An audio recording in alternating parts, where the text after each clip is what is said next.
Hello and welcome back to my channel. My name is Nokx. So today we're going to be talking about what to do to prepare for your interview. So if you've been invited for an interview, congratulations.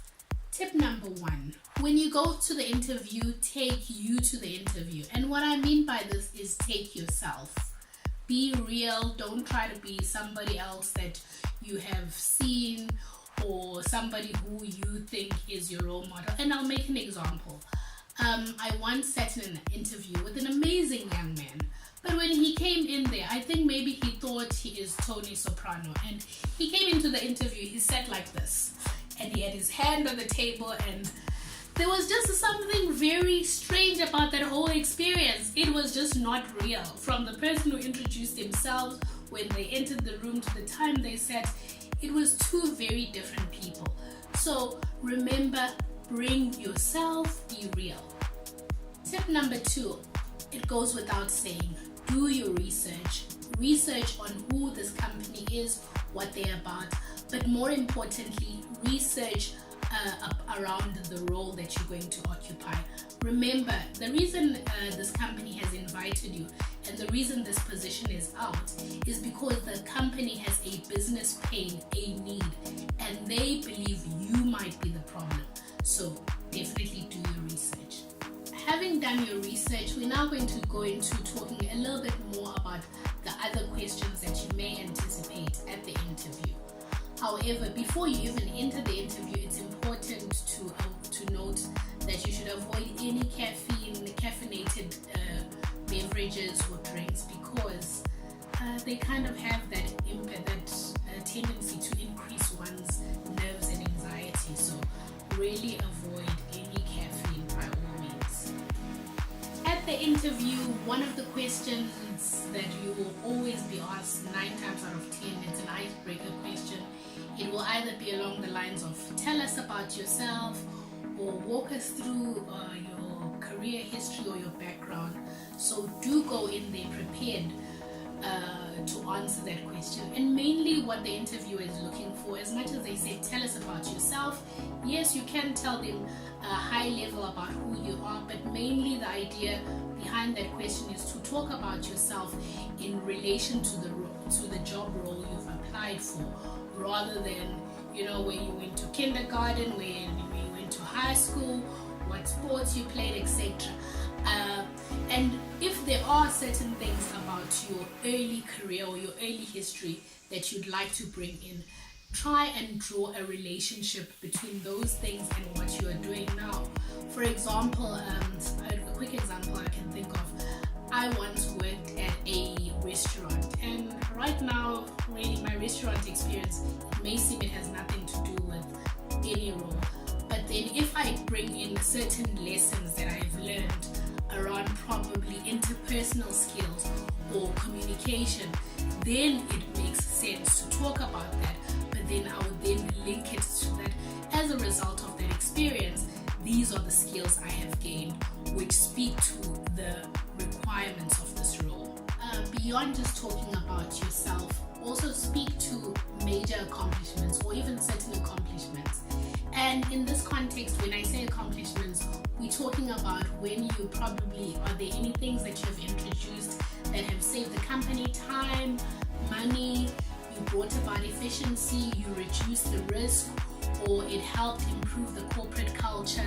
All of those things, think about those things as you prepare. Those will help you answer certain questions, but also it helps to sell you. It's all about me selling me in this case.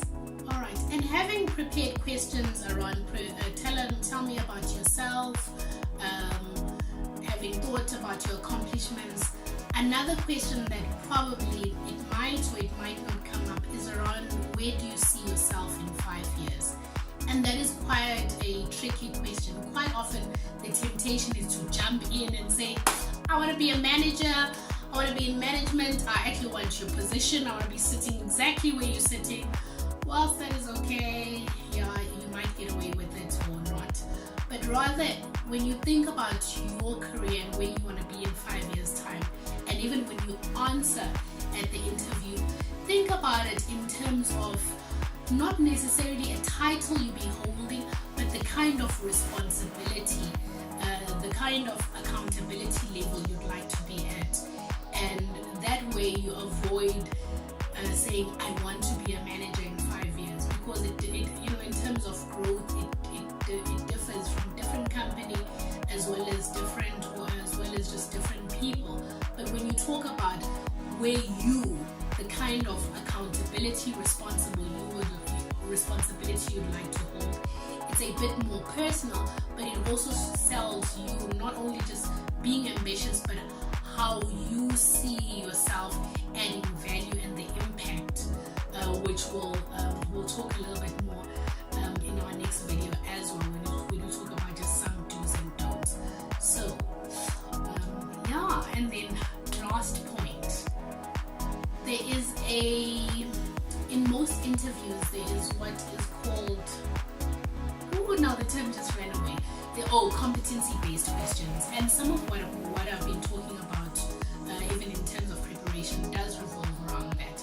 And there is a method called the STAR method. So what the STAR method talks about is a way to answer the questions. So as you prepare, some of the questions will start around, they will say, tell us about a time you had to do this. Tell us about a time you had to work as a team.